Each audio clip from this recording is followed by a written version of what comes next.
بسم اللہ الرحمن الرحیم۔ السلام علیکم ورحمۃ اللہ وبرکاتہ۔ میں آپ کا خادم عنایت اللہ آپ واسطے چہرہ کے داغ اور دھبا اور نشانات مٹانے واسطے ایک زبردست ویڈیو لایا ہوں۔ ویڈیو سے پہلے آپ سے بس اتنا کہنا ہے کہ میرے اس چینل کو سبسکرائب کر دیں اور دوستوں میں شیئر کر دیں۔ اب آؤ دوائی اور اس کا طریقہ استعمال سن لو اور استعمال کرو۔ یہ ایک دوائی ہے، یہ دیکھ رہے ہو، میں نے پہلے ہی پیس کر رکھا ہوا ہے۔ یہ اس کا نام ہے کوست شیریں۔ یہ ایک جاڑ ہوتی ہے، یہ بازار سے لے لیں۔ یہ آپ ایسا کریں، یہ عمدہ قسم والی ہوتی ہے، سفید قدم شکل والی، وہ لینا ہے۔ اس کو دھو کے پھر خشک کر لو۔ خشک ہونے کے بعد پھر اس کو پیس کے سفید آٹا کی شکل ہو جائے گی، ٹھیک ہے نا۔ آپ کیا کرنا ہے، ایک چمچ، یہ دیکھ رہے ہو، ایک چمچ کوست شیریں کا نہایت باریک پاؤڈر، اس سے بھی باریک ہو، بالکل باریک پاؤڈر، ایک چمچ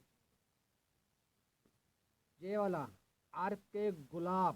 یہ عرق کے گلاب میرے پاس موجود نہیں تھا، اس لیے میں نے یہ آپ کو بتانے کے لیے یہ تھوڑا سا پیپر میں لکھ رکھا تھا۔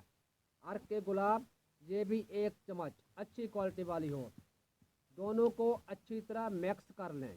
مکس کے بعد 10 منٹ تک مکسچر کو یوں ہی رہنے دو، مطلب ہے 10 منٹ تک یہ ایسے مکس کر کے رکھ دو، استعمال نہیں کرنا۔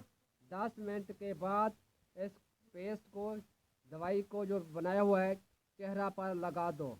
20 سے 30 منٹ تک لگا رہنے دو، پھر چہرہ کو پانی سے صاف کر دو۔ دن میں صرف ایک بار کرنا ہے۔ ہفتہ 2 ہفتہ استعمال میں آپ کا چہرہ کے داغ دھبے سب صاف ہو جائیں گے، ہمیشہ کے لیے انشاءاللہ۔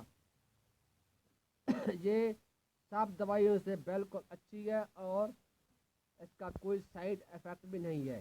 آپ بلا جھجک یہ استعمال کریں، دوستوں کو بھی یہ بتائیں۔ باقی آخر میں آپ سے میرے چینل کی سبسکرائب اور شیئر کی اپیل ہے۔ شکریہ، اللہ حافظ۔